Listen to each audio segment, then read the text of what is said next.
नमस्कार साथियों, कैसे हैं आप सभी लोग। आशा करता हूं सभी लोग बढ़िया होंगे और एकदम बढ़िया तरीके से बेहतरीन तरीके से अपनी पढ़ाई को सुचारू रूप से जारी रख रहे होंगे। तो पहले फेज का हमारा पेपर हो चुका है, आप सभी लोग जानते हैं। जो 17 तारीख को हमारा पेपर हुआ था और उसमें आपने धुआं धुआं कर दिया है। अपनी क्लास से बहुत सारे क्वेश्चन बने हैं जो वीडियो के अंत में आपसे मैं शेयर भी करूँगा। ठीक है, तो आज की वीडियो भी आपके लिए बहुत ज़्यादा इंपॉर्टेंट है। आज की वीडियो आप देखना और इसे एनालाइज करना। आज की वीडियो में आपके लिए बहुत सारे नए क्वेश्चन लेकर आया हूं, बहुत सारी नई जानकारियों के साथ आपको स्टैटिक जीके का भी आप एक पोर्शन पूरा कंप्लीट कराने वाला हूं। तो इतना ही कहूँगा आपसे बस कि वीडियो को अंत तक अवश्य देखना, अगर हो सके तो आधा घंटे की और 25 मिनट की इस वीडियो को पूरा देख लेना, जिससे कि आपकी स्टैटिक जीके और करंट अफेयर दोनों मजबूत हो। ठीक है, तो आइए शुरुआत करते हैं पहले क्वेश्चन से। और पहला क्वेश्चन हमारी परीक्षा की दृष्टि से इंपॉर्टेंट है। इसके लल्लन टॉप क्वेश्चनों को आप देखना, पूरी की एक लिस्ट लेकर आया हूं आपके लिए। ठीक है, क्वेश्चन हमारा विश्व अंगदान दिवस कब मनाया जाता है। तो हर बार विश्व अंगदान दिवस प्रत्येक 13 अगस्त को मनाया जाता है और आप सभी को याद होना चाहिए अंगदान के प्रति लोगों की जागरूकता बढ़े, है ना, जिससे क्या हो कि ऐसे व्यक्ति जो जीवित अंग के अभाव में उनकी मृत्यु हो जाती है, तो ऐसे व्यक्ति जो मरने के बाद उनके जो अंग होते हैं वो जीवित स्थिति में होते हैं कुछ समय तक, लगभग 24 घंटे तक, है ना, तो उन्हीं व्यक्तियों को जागरूक करने के लिए कि वो अपने अंगों को दान करने के लिए अपने जीवन में ये बात कह दें, इसी के लिए प्रतिवर्ष विश्व अंगदान दिवस मनाया जाता है और अंगदान के प्रति लोगों को जागरूक करने के लिए इस दिवस को मनाया जाता है। ठीक है, ऐसे ही अगर राष्ट्रीय स्तर पर बात करें तो राष्ट्रीय स्तर पर अंगदान दिवस मनाया जाता है 27 सितंबर को। ठीक है, ये पॉइंट दोनों आपको याद रखने हैं। अगर हम बात करें कुछ पहलुओं की, तो आप सभी को याद होना चाहिए कि पहला जो हमारा अस्थायी रूप से सफल प्रत्यारोपण किया गया था वो 1953 में किया गया था और ये किया था जीन हेम्बर्गर। ये कहाँ के हैं? पेरिस के हैं, इनके द्वारा किया गया था। ठीक है, और पेरिस में ही इस पहले सफल परीक्षण का उपयोग किया गया था। अगर हम बात करें कि इसी प्रत्यारोपण के लिए सबसे बाद में यह प्रत्यारोपण जब किया गया था 1990 में, तो नोबेल पुरस्कार से सम्मानित किए गए थे जोसेफ मरे को। किसे मित्रों? जोसेफ मरे को इसके लिए क्या दिया गया था? चिकित्सा का नोबेल पुरस्कार दिया गया था प्रत्यारोपण के लिए। ठीक है, ये पॉइंट आपको याद रहेगा। अब जैसे आपको कुछ पॉइंट याद रखने हैं कि रक्तदाता दिवस कब मनाते हैं? 14 जून को। ठीक है, कैंसर डे कब मनाते हैं? 4 फरवरी को। और सर्वग्राही हमारा क्या होता है? AB और सर्वदाता होता है O। अगर हम बात करें सर्वग्राही, देखिए आप मैं याद कराने की ट्रिक बताता हूँ। ग्राही आप देख रहे हैं तो यहाँ हमें कहीं ना कहीं A दिख रहा है, ये दिख गया A, तो ये हो गया हमारा AB। और आप सर्वदाता में देख सकते हैं तो सर्व में हमें O दिख रहा है, वहाँ में हमें क्या दिख रहा है? O, तो यहाँ पर हमारा जाएगा O नेगेटिव। ठीक है, तो सर्वग्राही AB होता है और सर्वदाता O नेगेटिव होता है। ठीक है, ये पॉइंट आपको याद हो गए होंगे। अब आपके लिए मानव संबंधित कुछ ऐसे प्रश्न लेकर आया हूं जो आपकी परीक्षाओं में सीधे सीधे पूछे जा सकते हैं और इन प्रश्नों के लिए आपको कुछ भी नहीं करना है, केवल 2 मिनट मुझे देनी है। ठीक है, पूरी लिस्ट को आप अवश्य देखना। तो देखिए मित्रों, जैसा कि आप देख पा रहे होंगे, मानव शरीर से संबंधित कुछ प्रश्न मैंने आगे लिए हम। जैसे मानव खोपड़ी में हड्डियों की संख्या कितनी होती है? 8।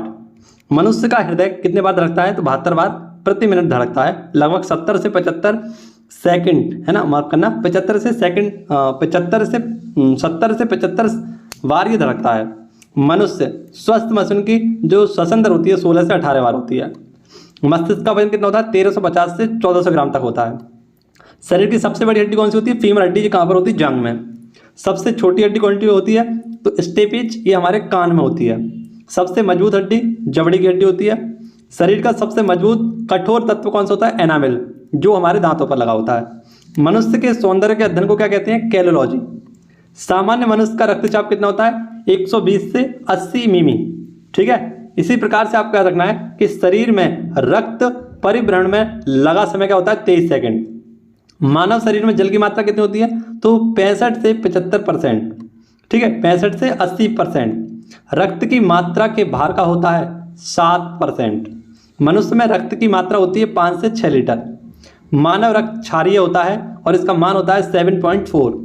रक्त को शुद्ध करता है किडनी यानी वृक्क। लाल रक्त का निर्माण कहाँ पर होता है? अस्थि मज्जा में, जो हड्डियों के मध्य में होता है। लाल रक्त कण का जीवन काल कितना होता है? यानी जो हमारे लाल रक्त यानी RBC होती है, इनका जीवन काल कितना होता है? 20 से 120 दिन। जबकि श्वेत रक्त कणिकाओं का जीवन काल यानी WBC का जीवन काल 2 से 4 दिन का होता है। ठीक, वहीं पर आपको याद रखना है कि रक्त कण को क्या कहा जाता है? ल्यूकोसाइट। जबकि लाल रक्त कण को क्या कहा जाता है?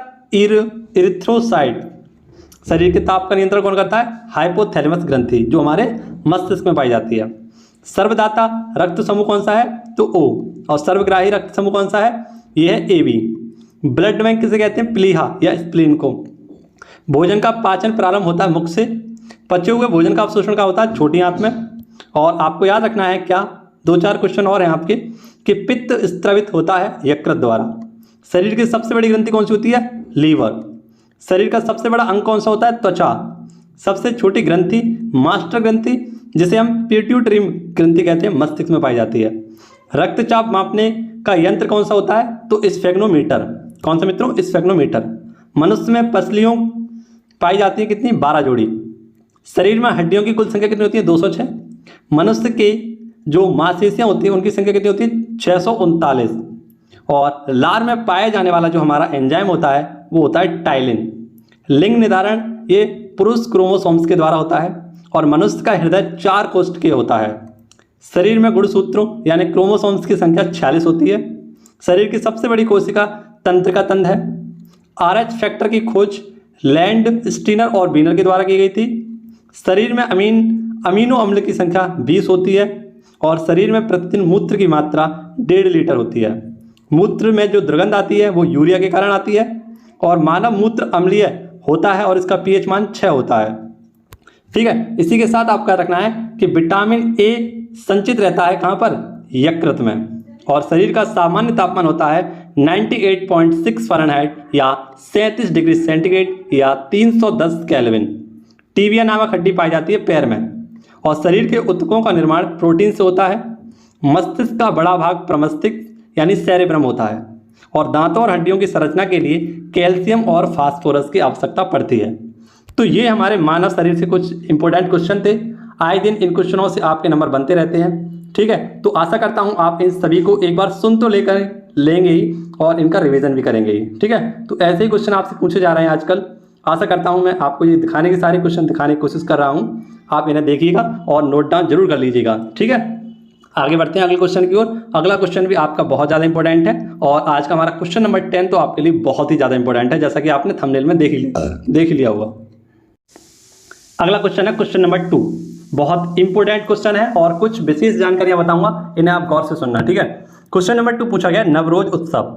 ठीक है, अगर मैं आपसे पूछूं कि नवरोज उत्सव का ये जो जन्मदाता कहा जाता है या इसको किसके द्वारा सबसे पहले बनाया गया था, किसके द्वारा इसे मान्यता दी गई थी, तो नवरोज उत्सव आप सभी को पता होना चाहिए कि इसकी शुरुआत करने का जो श्रेय जाता है वो किसको जाता है? बलवन को। किसको जाता है मित्रों? बलवन को। बलवन को इसका श्रेय जाता है। सबसे पहले पॉइंट तो आपको ये याद रखना है। अब हाल ही में नवरोज उत्सव बनाया गया था। ये पारसियों का एक नववर्ष उत्सव है। ठीक है, किसका मित्रों? पारसियों का, जो कब? हाल ही में 16 अगस्त को बनाया गया था। अब नव का मतलब होता है यहाँ पर नया और रोज का मतलब होता है दिन, यानी इसके बराबर क्या होता है? नया दिन या न्यू डे होता है इसका मतलब। ठीक है, अब आपको ये पॉइंट याद हो गया। यहाँ पर आपको याद होना चाहिए कि इसे वर्ष में 2 बार मनाया जाता है, यानी प्रत्येक 8 महीने के बाद इसे मनाया जाता है। पिछली बार ये मार्च में मनाया गया था। अब पुनः से 200 दिन बाद कब मनाया जा रहा है? तो 200 दिन बाद ये कब मनाया जाएगा? अब अगस्त में मनाया जाएगा। ठीक है, आपको याद होना चाहिए। पिछली बार ये कब मनाया गया था? मार्च में, और अब अगस्त में मनाया गया है। ठीक है, अब यहाँ पर आपको याद रखना है कि जो पारसी नववर्ष है यानी नवरोज उत्सव है, इसे यूनेस्को की अमूर्त धरोहर में भी शामिल किया गया है। और कब शामिल किया गया था? तो 2009 में। का मित्रों 2009 में इसे अमूर्त धरोहर में शामिल किया गया था। और इस उत्सव के अगर अन्य नाम की बात करें तो ये काफ़ी महत्वपूर्ण है। अन्य नाम जमशेद आ नवरोज। क्या है इसका अन्य नाम? जमशेद आ नवरोज।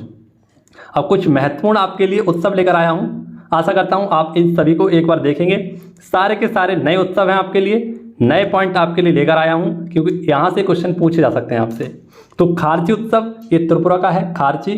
ठीक है, 3 रुपये खर्च कर दिए और 3 रुपये, यानी हम कह सकते हैं कि खारची उत्सव कहाँ का है? त्रिपुरा का। आम महोत्सव तो लखनऊ में है। बैकोत्सव असम का है। त्रिशूरपुरम केरल का है। इसी प्रकार से अट्टुकल पोंगल भी कहाँ का है? केरल का ही है। ठीक है, कनुमा ये आंध्र प्रदेश का है। केला उत्सव कुशीनगर उत्तर प्रदेश का है। रज पर्व उड़ीसा का है। राष्ट्रीय संस्कृति उत्सव ये आंध्र प्रदेश का है। सिरुलिली महोत्सव ये मणिपुर का है। माधवपुर का मेला ये गुजरात का है। अरहरवल महोत्सव जम्मू कश्मीर में। ठीक है, इसी के साथ साथ आपको याद होना चाहिए हरेला उत्सव है उत्तराखंड का और हरेली उत्सव है छत्तीसगढ़ का।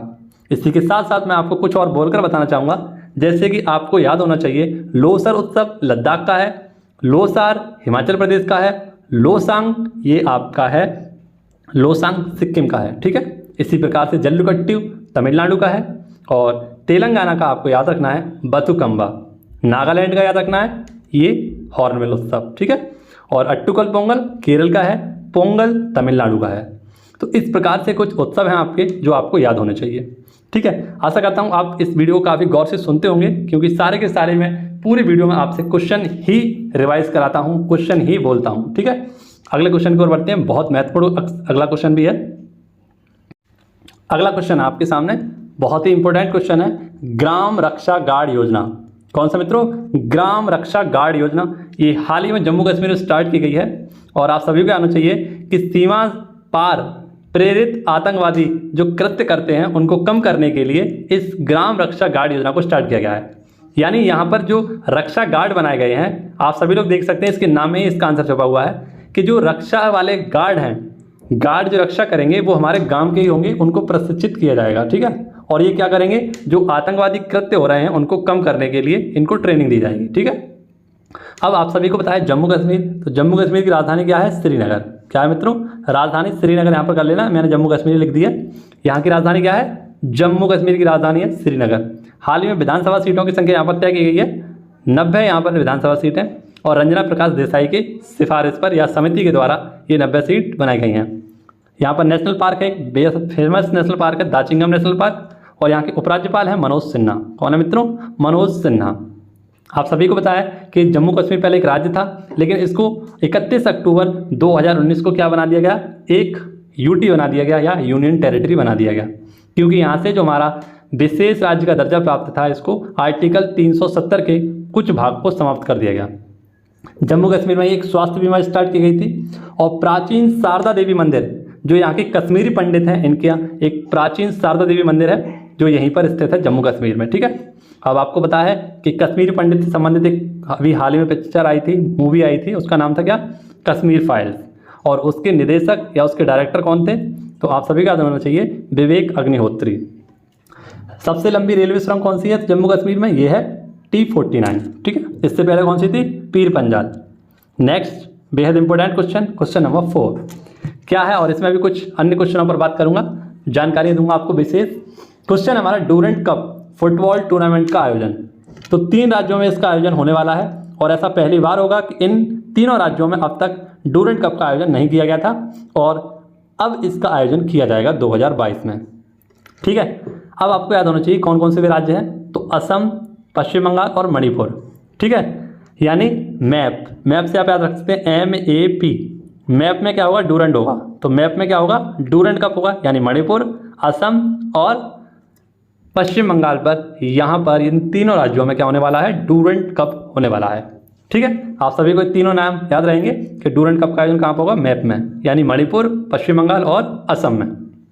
इसका जो संस्करण होगा ये 131वां संस्करण होगा, यानी आप देख सकते हैं ये कितना पुराना है। अगर मैं आपको बताऊं, एशिया का पहला पुराना ये कप है जो पहली बार 1988 में खेला गया था हिमाचल प्रदेश में, जबकि विश्व का तीसरा सबसे पुराना फुटबॉल का कप है। ठीक है, ये पॉइंट आपको याद रखना है। एक नाम याद रखना है आपको कि मोर्टिमर डूरेंट थे, ये विदेशी सचिव थे उस समय, तो इन्हीं के नाम पर इस कप का नाम रखा गया था। ठीक है, हालांकि डूरेंट कप को पहले जो उच्च लेवल के व्यक्ति थे उनके द्वारा खेला जाता था, लेकिन कुछ समय बाद 1988 से इसे सार्वजनिक लोगों के मध्य खेला जाने लगा। ठीक है, ये पॉइंट भी आपका रखना है। डूरेंट कप सबसे ज़्यादा बार किसने जीता है? तो 16 बार जीता है मोहन बगान ने और ईस्ट बंगाल ने। ठीक है, मोहन बगान एक इसकी टीम है जिसने सर्वाधिक 16 बार जीता है, और एक और टीम है ईस्ट बंगाल, इन दोनों के द्वारा जीता है। यहाँ पर मोहन बगान में आपको एक शब्द दिख रहा होगा, बगान। तो मैं जब पढ़ रहा था मैंने देखा यहाँ पर आपसे पूछा गया था कि बगान क्या होता है। तो बगान पौधारोपण की एक प्रक्रिया है जिसमें बाग में क्या होता है, सीधी कतारों में पेड़ लगाए जाते हैं। तो बगान क्या है? एक पौधारोपण प्रक्रिया है। ठीक है, पौधारोपण प्रक्रिया है, आपको याद होना चाहिए। भारत के सर्वश्रेष्ठ फुटबॉलर कौन है? तो ये है सुनील छेत्री, और विश्व में ये 5वें स्थान पर है। ठीक है, ये पॉइंट आपका रखना है। और हिमाचल प्रदेश से ही नारी शक्ति योजना को स्टार्ट किया गया था। ठीक है, नारी नमन योजना, यहाँ पर क्या किया गया था? तो नारी नमन योजना में महिलाओं को बसों में 50% तक की छूट दी गई थी। ठीक है, आपको ये पॉइंट भी याद रखना है। अगला क्वेश्चन आपके सामने बहुत इंपॉर्टेंट क्वेश्चन, देश की आन मान शान और देश के बहुत ही गर्व की बात है ये। पहली बार लाल किले पर 21 तोपों की सलामी का हिस्सा बनी। तो एक अपनी बहुत ही बढ़िया सी तोप है जिसका नाम है एडवांस टोर्ट गन ऑर्डिनरी, यानी इसे हम शॉर्ट में ATAG कहेंगे। और इस तोप ने क्या किया है, हाल ही में जो 21 तोपों की सलामी होती है, जब प्रधानमंत्री जी लाल किले के प्राचीन से झंडा फहराते हैं तो उससे पहले 21 तोपों की सलामी दी जाती है और उसी में पहली बार शामिल हुई है कौन सी, ATAG तोप। ठीक है, और इसका नाम आपको याद रखना, होवित्ज़र तोप। इसे किसके द्वारा बनाया गया था, तो DRDO के द्वारा। DRDO आप सभी लोग जानते हैं, डिफेंस रिसर्च डेवलपमेंट ऑर्गेनाइजेशन। इसकी स्थापना कब हुई थी, तो 1 जनवरी 1958 को इसकी स्थापना होती है। ठीक है, 1 जनवरी 1958 में। इसका हेडक्वार्टर दिल्ली में है और प्रेजेंट टाइम में इसके हेड हैं सतीश रेड्डी। बलस्य मूलम विज्ञानम इसका ध्येय वाक्य है, ये पॉइंट आपको याद रखना है। तिरंगा, तो तिरंगा कब स्वीकार किया गया था, 22 जुलाई 1947 को तिरंगा को स्वीकार कर लिया गया था। ठीक है, अब इस क्वेश्चन में हम आपसे बात करेंगे फिल्म संबंधित कुछ तथ्यों पर और ऑस्ट्रेलिया से संबंधित कुछ विशेष प्रश्नों पर। ठीक है, तो पहला क्वेश्चन देखते हैं, Indian film festival of Melbourne 2022। तो हाल ही में इनका आयोजन किया गया था और ये प्रत्येक वर्ष ऑस्ट्रेलिया के मेलबर्न में आयोजित किए जाते हैं और इसके नाम पर इसका नाम भी है Indian film festival of Melbourne 2022। तो इसमें बेस्ट फिल्म का जो अवार्ड दिया गया था वो 83, आप सभी को पता है, कपिल देव की ऑटोबायोग्राफी बनाई गई थी। और इसमें बेस्ट एक्टर का भी अवार्ड किसे दिया गया है, रणवीर सिंह को, जिन्होंने इनका किरदार निभाया था। बेस्ट एक्ट्रेस की बात करें तो यह है सैफाली शाह, इनकी मूवी थी जलसा। ठीक है, लाइफ टाइम अचीवमेंट अवार्ड किसे दिया गया है, तो ये दिया गया है कपिल देव को। ठीक है, लाइफ टाइम अचीवमेंट पुरस्कार कपिल देव को दिया गया है। अब यहाँ पर आपको याद रखना होगा कि सैफाली शाह ये तो एक्ट्रेस हैं, लेकिन एक सैफाली वर्मा है। सैफाली वर्मा ये हाल में क्या बनाई गई हैं, तो बैंक ऑफ बड़ौदा की ब्रांड एम्बेसडर बनाई गई। ठीक है, BOB का मतलब यहाँ पर बे ऑफ बंगाल मत समझना, बैंक ऑफ बड़ौदा की ब्रांड एम्बेसडर है सैफाली वर्मा। अब ऑस्ट्रेलिया की बात आई है तो ऑस्ट्रेलिया की राजधानी आप सभी लोग जानते हैं कैनबरा है। यहाँ के प्रधानमंत्री हाल ही में नए बनाए गए थे Anthony Albanese. Great dividing range ये यहीं पर पाई जाती है ऑस्ट्रेलिया में। ग्रेट बैरियर रीफ, महान प्रवाल भित्ति भी यहीं पर पाई जाती है ऑस्ट्रेलिया में। कुलगार्डी और कालगोडी सोने की 2 फेमस खान हैं, ऑस्ट्रेलिया में पाई जाती हैं। घास के मैदानों को यहाँ पर डाउन्स कहा जाता है और मकर रेखा को 2 बार, यानी जो हमारी मकर रेखा है वो ऑस्ट्रेलिया को 2 बराबर भागों में काटती है, जिस प्रकार से भारत को कर्क रेखा काटती है। ठीक है, 2 बराबर भागों में। कर्क रेखा भारत के 8 राज्यों से होकर गुजरती है, आप सभी को पता होगा, गुजरात, राजस्थान, मध्य प्रदेश, छत्तीसगढ़, पश्चिम बंगाल और मिजोरम, त्रिपुरा, इन 6 राज्यों से हमारी क्या होकर गुजर के जाती है, कर्क रेखा गुजर कर जाती है। ठीक है, ये पॉइंट आपको याद रखना है क्वेश्चन नंबर 6 से। क्वेश्चन नंबर 7 देखते हैं, बहुत इंपॉर्टेंट क्वेश्चन। ओमिक्रॉन वैक्सीन को मंजूरी देने वाला विश्व का पहला देश कौन सा बना है, तो ये ब्रिटेन बना है। हाल ही में कौन बना है, ब्रिटेन की राजधानी आप सभी लोग जानते हैं क्या है, लंदन है।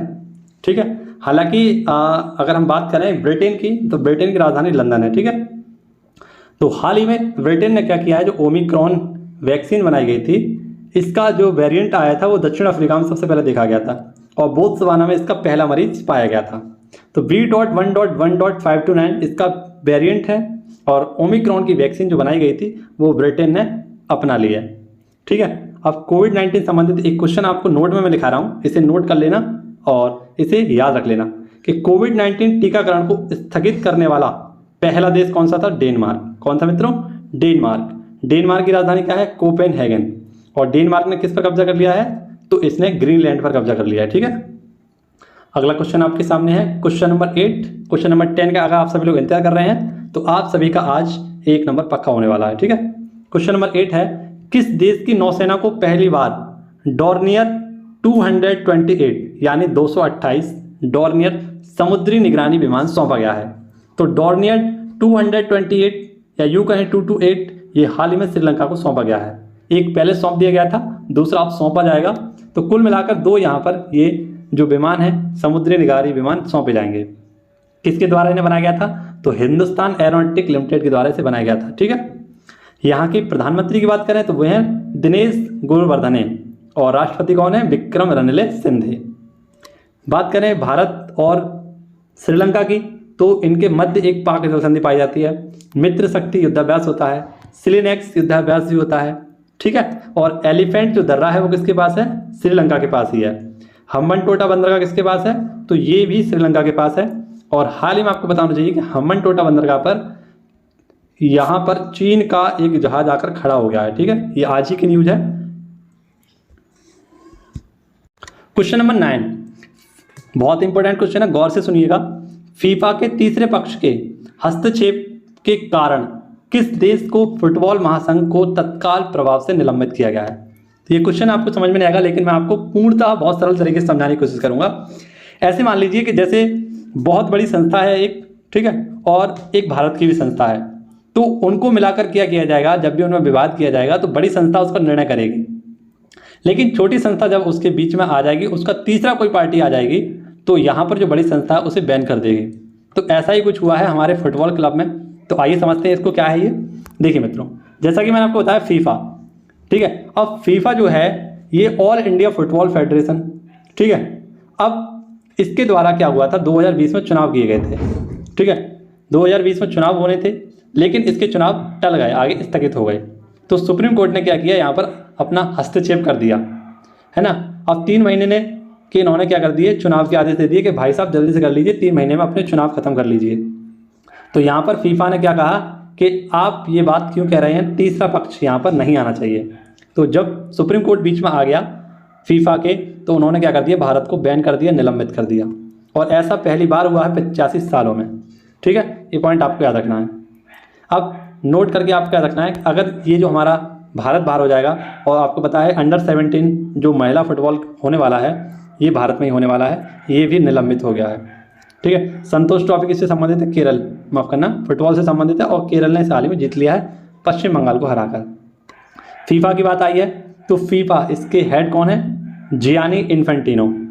और फीफा का 2022 का वर्ल्ड कप होने वाला है कतर में।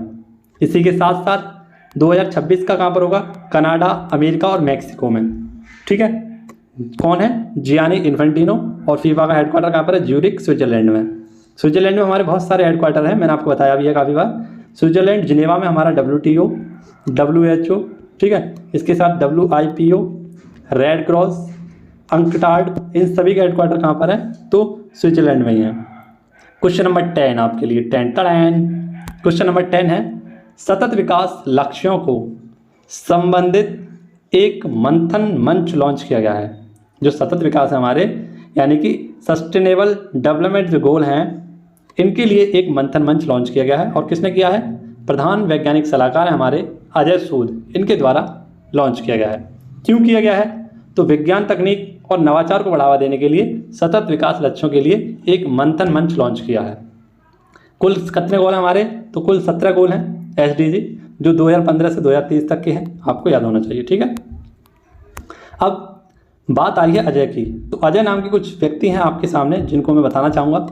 जैसे कि अजय भूषण पांडे, ये कौन है, NFRA के अध्यक्ष हैं।